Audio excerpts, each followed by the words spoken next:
नमस्कार। इस वीडियो में आपका स्वागत है। आज हम जनवादी चीन के संविधान का अध्ययन प्रारंभ करेंगे। पिछले कई वीडियो में हमने 4 संविधानों का अध्ययन कर लिया है जो हमारे पाठ्यक्रम के प्रथम प्रश्न पत्र का हिस्सा है। हमने ब्रिटेन, अमेरिका, स्विट्ज़रलैंड तथा फ्रांस के संविधानों का अध्ययन किया है। अब हम इस प्रथम प्रश्न पत्र की चौथी इकाई चीन के संविधान का अध्ययन करेंगे।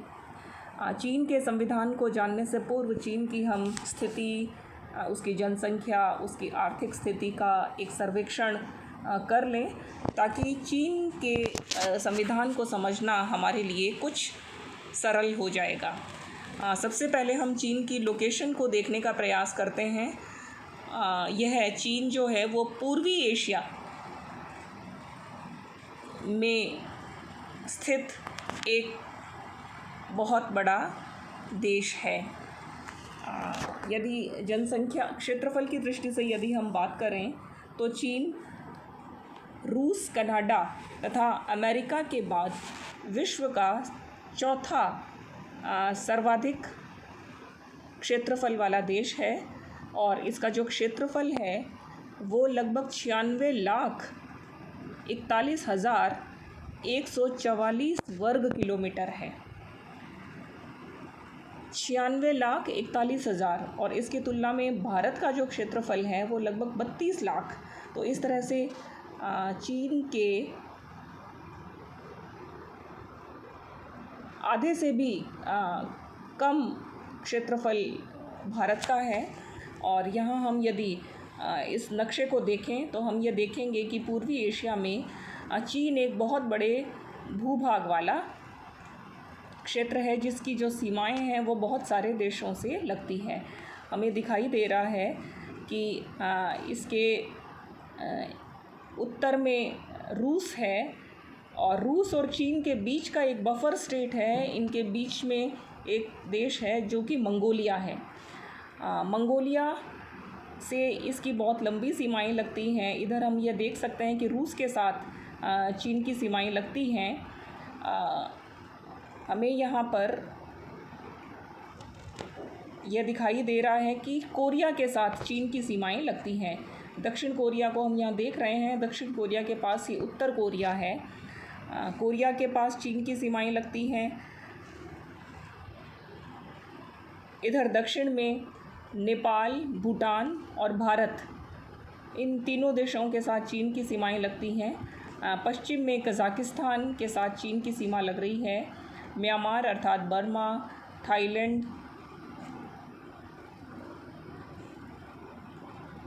के साथ चीन की सीमाएं लगती हैं। इस तरह से चीन उत्तर से दक्षिण तक बहुत सारे देशों से घिरा हुआ है और उत्तर पूर्व में जापान तथा दक्षिण कोरिया इसकी मुख्य भूमि से कुछ ही दूरी पर स्थित है।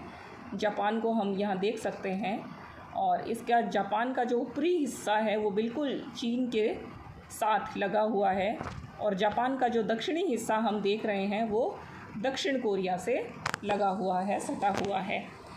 इस तरह से चीन, जिसे कि ड्रैगन के नाम से जाना जाता है, उसका कारण ये है कि चीन की जो भूभाग है जो हम यहाँ पर अभी नीचे देख सकते हैं, इसका जो शेप है वो एक तरह से ड्रैगन की तरह का। ड्रैगन एक काल्पनिक एक जानवर माना जाता है और उस ड्रैगन की जो गर्दन है और उसके बाद में उसका जो सिर है, तो ऐसा माना जाता है कि चीन स्वयं को ड्रैगन के नाम से पुकारता है। ड्रैगन एक बलशाली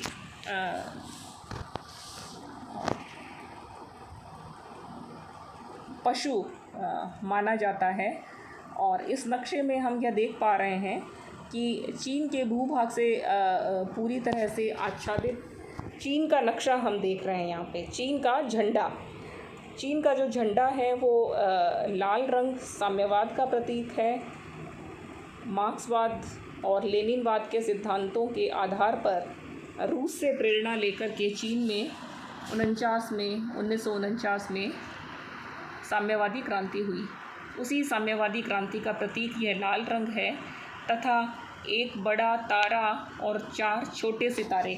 इस तरह से 5 ये जो सितारे हैं और लाल रंग के मूल आधार पर चीन का यह झंडा हम देख पा रहे हैं। चीन की यदि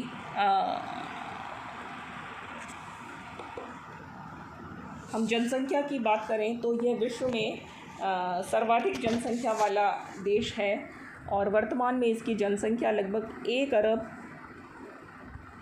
और 40 करोड़ निवासियों के साथ ये विश्व का सर्वाधिक जनसंख्या वाला देश है। किंतु इसकी जनसंख्या की जो वृद्धि दर है वो बहुत ही सीमित है और उसने अपनी बहुत ही सख्ती से लागू की गई परिवार नियोजन योजना के कारण चीन की जनसंख्या की जो वृद्धि दर है वर्तमान में वो 0.6% है और ऐसा कहा जाता है कि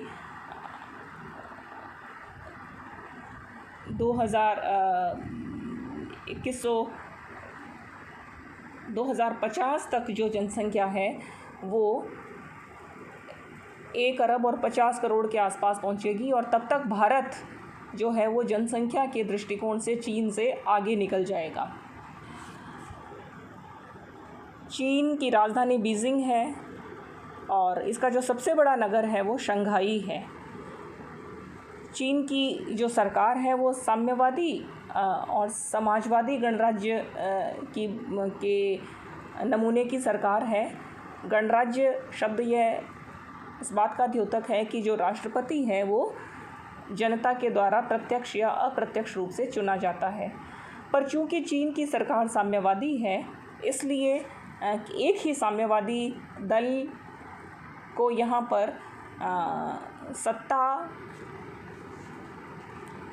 की कमान है उसके पास में और अन्य राजनीतिक दलों की भी साम्यवादी दल की पूर्व अनुमति से स्थापना की जा सकती है और उनका जो कार्य है वो केवल परामर्शदाता का कार्य है। चीन के राष्ट्रपति वर्तमान में शी जिनपिंग हैं जो केंद्रीय सैनिक आयोग वहाँ की एक विशिष्ट सैनिक संस्था है उसके अध्यक्ष भी हैं, राज्य परिषद के अध्यक्ष भी हैं। चीन के प्रधानमंत्री ली कचियांग हैं। आर्थिक दृष्टिकोण से चीन दुनिया की वर्तमान में दूसरी सबसे बड़ी अर्थव्यवस्था के रूप में स्थापित है अमेरिका के बाद में और इसका जो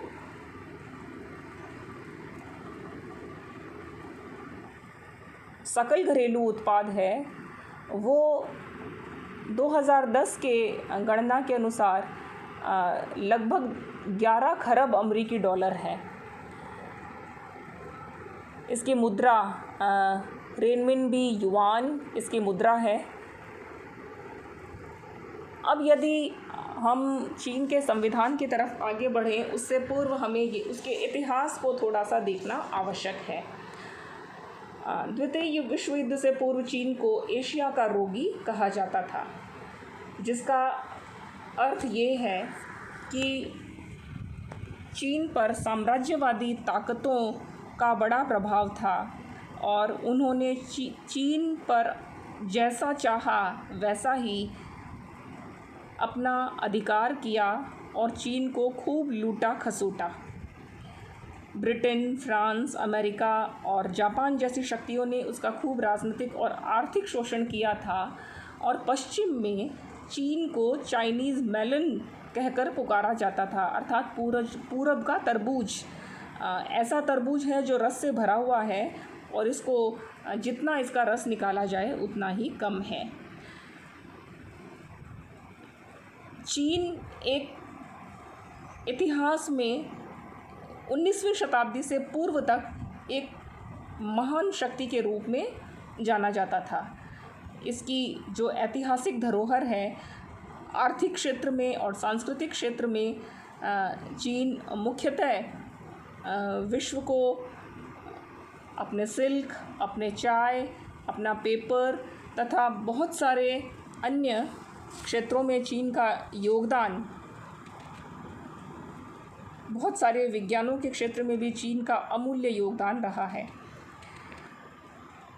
किंतु लगभग बीच का जो 19वीं शताब्दी के बाद का जो काल रहा, जिसमें कि साम्यवादी ताकतों ने चीन को पूरी तरह से शोषण करके उसकी शक्ति को समाप्त कर दिया था, साम्यवादी क्रांति के पश्चात चीन अपने पुराने वैभव को तीव्रता से प्राप्त कर चुका है। चीन की बढ़ती हुई शक्ति के बारे में एक पश्चिम के पर्यवेक्षक जॉन हे ने बहुत सालों पहले ये कहा था कि विश्व की शांति चीन पर निर्भर करती है और जो कोई चीन को समझ सकेगा उसी के हाथों में आगामी 5 शताब्दियों तक विश्व राजनीति की कुंजी रहेगी। अर्थात चीन यदि शक्ति प्राप्त कर लेता है तो चीन ही यह तय करेगा कि दुनिया में शांति स्थापित करनी है या नहीं करनी। और जॉन हे की यह जो भविष्यवाणी है आज हम सही साबित हुई देख रहे हैं। इसी प्रकार से चीन की जो अंतर्निहित शक्ति है उसको पहचानते हुए फ्रांस के नेपोलियन बोनापार्ट ने एक चेतावनी दी थी कि चीन एक दैत्य है, वो जब तक सो रहा है उसको सोने दो, क्योंकि जब वो उठेगा तो वो दुनिया को हिला देगा। अर्थात चीन जब तक अपनी शक्ति से अनभिज्ञ है तभी तक दुनिया में शांति है। जिस दिन चीन को अपनी आंतरिक चेतना का ज्ञान हो जाएगा उस दिन वह दुनिया से अपना बदला लेगा। और आज हम देख रहे हैं कि चीन ने अपनी अप्रत्याशित प्रगति से दुनिया को चकित करके रख दिया है। वर्तमान समय में चीन की कूटनीति से न केवल रूस और अमेरिका वरन उसके सभी पड़ोसी देश बहुत परेशान हैं और सभी इस बात की एकजुट होकर के कोशिश कर रहे हैं कि किस तरह से चीन की बढ़ती हुई शक्ति पे लगाम लगाई जाए।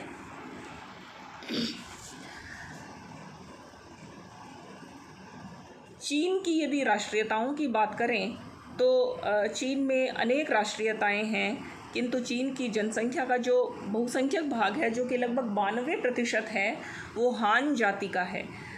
हान जाति चीन की मूल जनसंख्या है, जो कि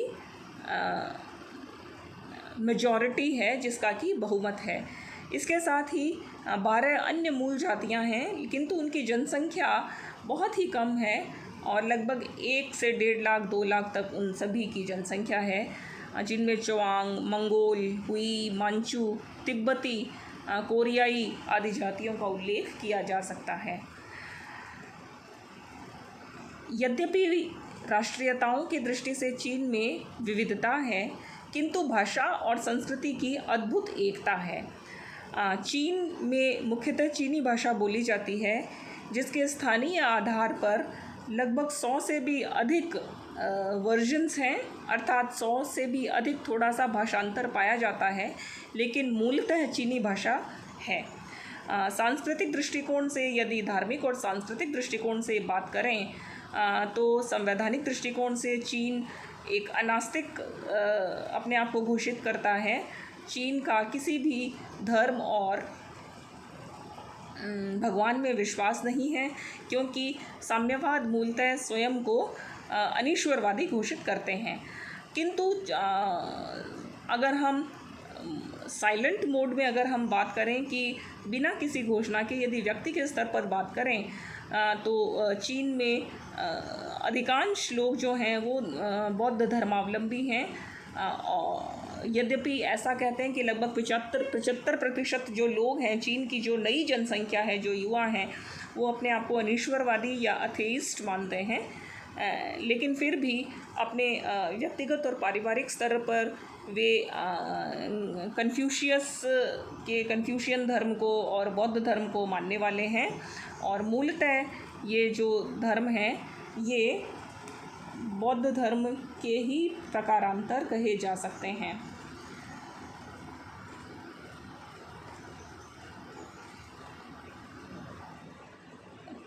ताओ धर्म और कन्फ्यूशियन धर्म और बौद्ध धर्म के जो अनुयायी हैं वे अलग अलग क्षेत्रों में इन तीनों ही धर्मों की पूजा करते हैं। इस तरह से चीन क्योंकि एक 4000 से भी अधिक लगभग 4-4,500 साल पुरानी सभ्यता है, इसलिए धार्मिक जो जीवन पद्धति है चीन की, उसका प्रभाव साम्यवाद के उपरांत भी, साम्यवादी शासन व्यवस्था के उपरांत भी बना हुआ है। चीन की आर्थिक प्रगति की यदि हम चर्चा करें तो साम्यवादी शासन को अपनाने के पश्चात चीन ने अभूतपूर्व आर्थिक प्रगति की है। यह मुख्यतः एक कृषि प्रधान देश है, किंतु 1958 में साम्यवाद के प्रवर्तक माओ त्से तुंग ने यहाँ एक अभियान प्रारंभ किया जिसे ग्रेट लीप फॉरवर्ड कहा जाता है, अर्थात आगे की ओर छलांग लगा करके कदम बढ़ाना। और इस आंदोलन के परिणाम स्वरूप तेज़ी से आर्थिक क्षेत्र में विकास हुआ और चीन का औद्योगिकरण अभूतपूर्व हुआ। इस्पात, कोयला तथा बिजली का उत्पादन हुआ और 1977 में नई आर्थिक नीति का सूत्रपात किया गया, जिसके कारण चीन ने सूती कपड़ा तथा इलेक्ट्रॉनिक और इंजीनियरिंग के क्षेत्र में भी अपना महत्वपूर्ण स्थान अर्जित किया। स्टील के उत्पादन में 5वां और तेल के उत्पादन में 10वां स्थान रखता है। सुपर कंप्यूटर, परमाणु युक्त क्षमता तथा सैनिक आयुधों के निर्माण में भी चीन में विभिन्न प्रकार के यंत्र आज तैयार हो रहे हैं और अमेरिका को हर मामले में चीन टक्कर देने की स्थिति में है। सैनिक मोर्चे पर चीन की प्रगति बहुत अधिक चौंकाने वाली है। जबकि अमेरिका अपने सैन्य बजट में लगातार भारी कटौती कर रहा है, इसके विपरीत चीन के सैन्य बजट में लगातार वृद्धि हो रही है और वह अपने रक्षा बजट को ऐसा अनुमान है कि 170 अरब डॉलर तक उसने पहुंचा दिया है।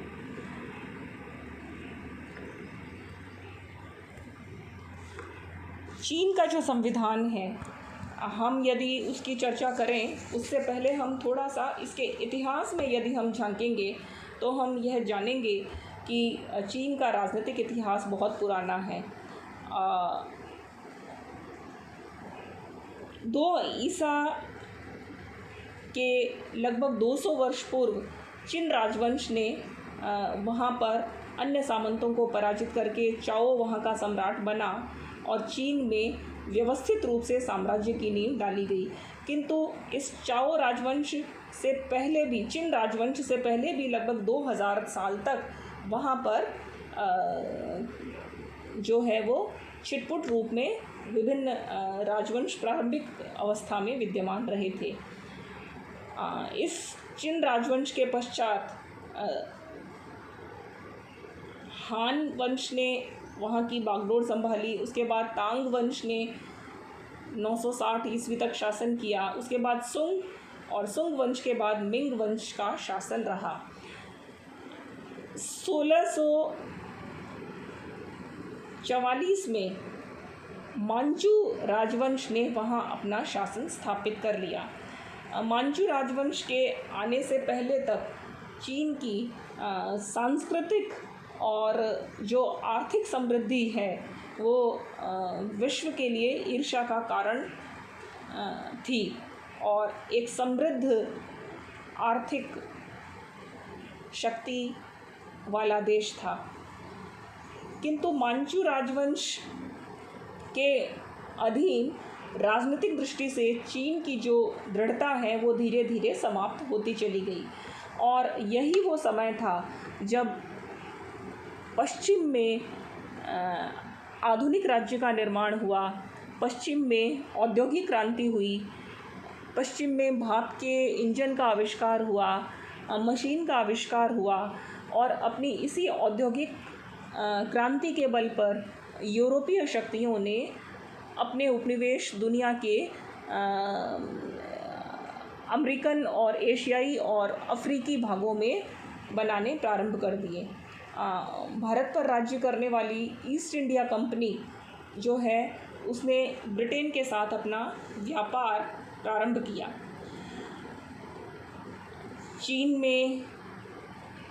चीन की जो प्रमुख उपज है चाय की पत्ती, रेशमी कपड़े, चीनी मिट्टी के बर्तन, इन सब की यूरोप में और ख़ासकर ब्रिटेन में बहुत मांग थी। किंतु चीन किसी भी विदेशी वस्तु को खरीदने के लिए उत्सुक नहीं था। इसलिए यूरोपीय व्यापारियों को इन सभी वस्तुओं के बदले जो भुगतान है वो सोने और चांदी में करना पड़ता था।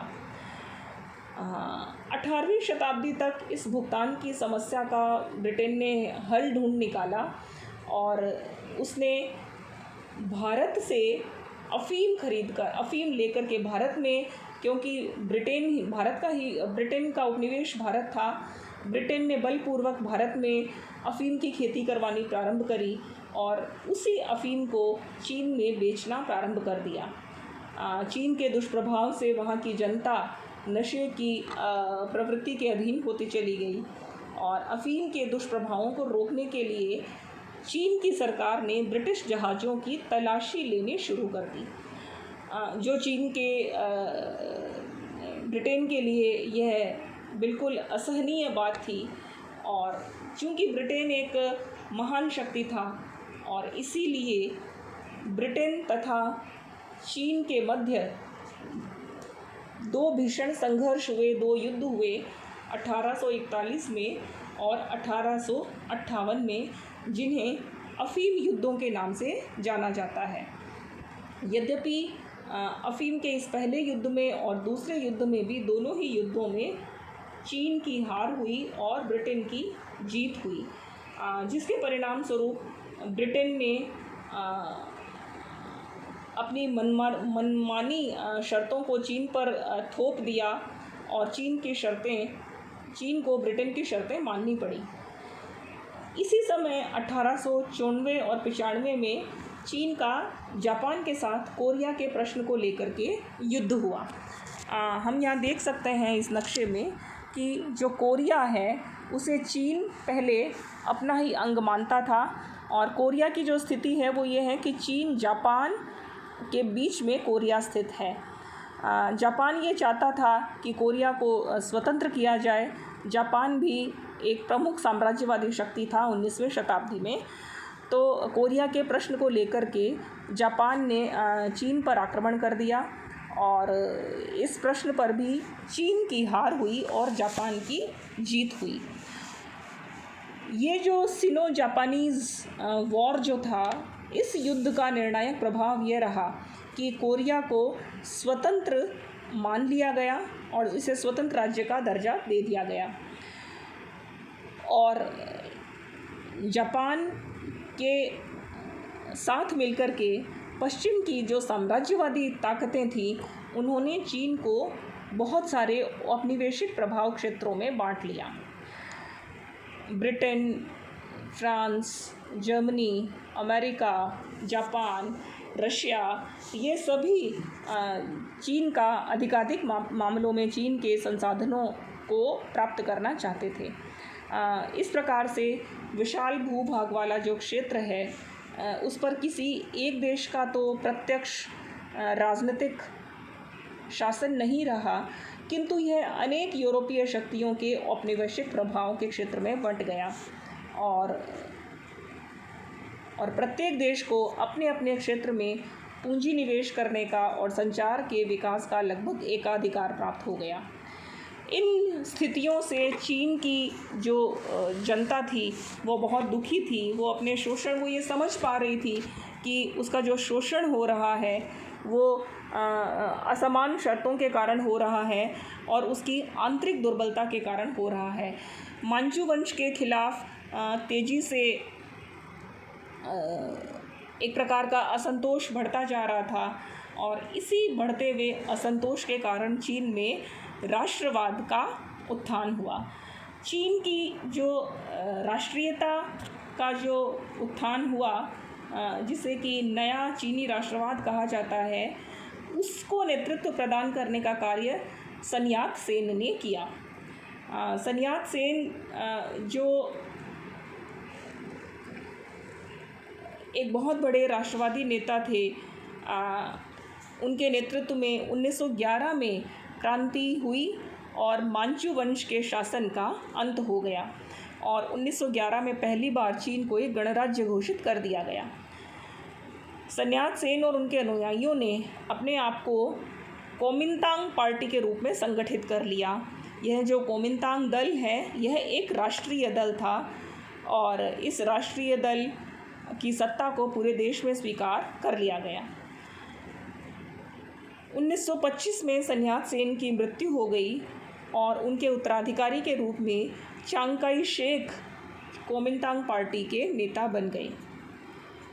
1928 में चांग काई शेक के नेतृत्व में एक राष्ट्रीय सरकार की स्थापना हुई। यही वो समय था जब रूस के प्रभाव के कारण, क्योंकि 1917 में रूस में साम्यवादी क्रांति हो चुकी थी और लेनिन और रूस के जो नेताओं का जो नेशनल एजेंडा था वो ये था कि साम्यवाद का प्रसार विश्व में होना चाहिए और ख़ासकर सीमावर्ती राज्यों में होना चाहिए।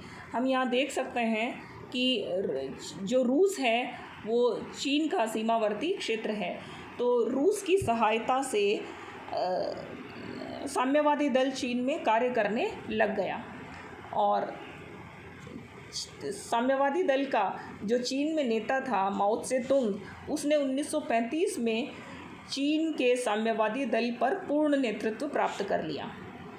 माओ त्से तुंग ने भीतर ही भीतर अपनी शक्ति बढ़ा ली और कोमिंतांग दल की शक्ति से मुकाबला करने के लिए माओ त्से तुंग ने खुले युद्ध के स्थान पर गुरिल्ला युद्ध पद्धति अपनाई और साम्यवाद के परिणाम स्वरूप वहाँ के किसानों को चीन का प्रमुख राजनीतिक क्रांतिकारी शक्ति बनाने पर बल दिया। इस प्रकार चीन की जो अर्थव्यवस्था है, जो कि अधिकांशतः कृषि अर्थव्यवस्था है, तो वहाँ के जो गरीब किसान हैं जो कि वर्षों से शोषित थे, उन किसानों को समानता पर आधारित यह जो राजनीतिक विचारधारा है यह आकर्षित करी और माओ ने इस कृषक जनता के सहयोग से सशस्त्र संघर्ष और संयुक्त मोर्चे की अपनी नीति, दोतरफा नीति के माध्यम से एक सफल साम्यवादी क्रांति के लिए पृष्ठभूमि तैयार कर ली। 1945 में जब दूसरा विश्व युद्ध समाप्त हो गया, जो कि 1939 में शुरू हुआ था, इस युद्ध की समाप्ति के बाद चीन, क्योंकि इस युद्ध का सबसे बड़ा प्रभाव यह था कि जो औपनिवेशिक ताकतें थीं, इस विश्व युद्ध में औपनिवेशिक ताकतों ने अपनी शक्ति और ऊर्जा आपस में ही लड़कर के समाप्त कर ली थी। ब्रिटेन की पुरानी शक्ति जाती रही थी, फ्रांस इत्यादि देश, क्योंकि यूरोप की मुख्य भूमि में ही द्वितीय विश्व युद्ध लड़ा गया था। इस तरह से अब एशिया के लिए एक नया द्वार खुला स्वतंत्रता का, जिसका फ़ायदा चीन ने भी उठाया और चीन वैधानिक रूप से जो है वहाँ पर क्रांति की एक भूमि तैयार हो गई। द्वितीय विश्व युद्ध तक भी यद्यपि वैधानिक रूप से चांग काई शेक की सरकार और उनके कोमिंतांग दल का नियंत्रण था, लेकिन यथार्थ में देश अब पूरी तरह से साम्यवादियों के हाथों में आ चुका था। कोमिंतांग शासन की सबसे बड़ी कमी ये थी कि उसमें एकता का अभाव था और इसके भीतर बढ़ते हुए भ्रष्टाचार के कारण यह जन समर्थन खोता जा रहा था। इस तरह से इस स्थिति का फ़ायदा उठाते हुए 1949 में कोमिंतांग के खिलाफ क्रांति कर दी साम्यवादी दल ने और इस तरह कोमिंतांग शासन का पतन हो गया और चांग काई शेक ने चीन की मुख्य भूमि छोड़कर का फार्मोसा, अर्थात जिसे आजकल ताइवान कहा जाता है, ताइवान में शरण ले ली और साम्यवादी दल ने सत्ता पर अपना एक अधिकार स्थापित कर लिया और 1 अक्टूबर 1949 को माओ त्से तुंग के नेतृत्व में चीन में जनवादी गणराज्य की स्थापना कर दी गई। इस तरह से यह जो एक लंबा इतिहास है चीन के इतिहास का, जो कि लगभग 4,500-5 हज़ार साल का इतिहास है, जो कि विभिन्न साम्राज्यों के उत्थान और पतन का इतिहास है, और आधुनिक यूरोप की स्थापना के पश्चात जैसा कि यूरोप की एक प्रवृत्ति रही उपनिवेशवाद की, चीन भी उस उपनिवेशवाद का शिकार हुआ और अपने साम्राज्य की आंतरिक कमज़ोरियों तथा बाहरी शक्तियों के शोषण के कारण चीन की जनता के मध्य एक प्रकार की राष्ट्रीयता का उदय हुआ, और इसी राष्ट्रवादी भावना के परिणाम स्वरूप साम्यवादी दल को अपना आधार बनाने का मौका मिला और चीन में एक सफल साम्यवादी क्रांति हो गई। अपने इसी इतिहास के बाद चीन का आधुनिक चीन के रूप में निर्माण प्रारंभ होता है, और इस नए संविधान के अंतर्गत ही चीन के विकास को समझा जा सकता है।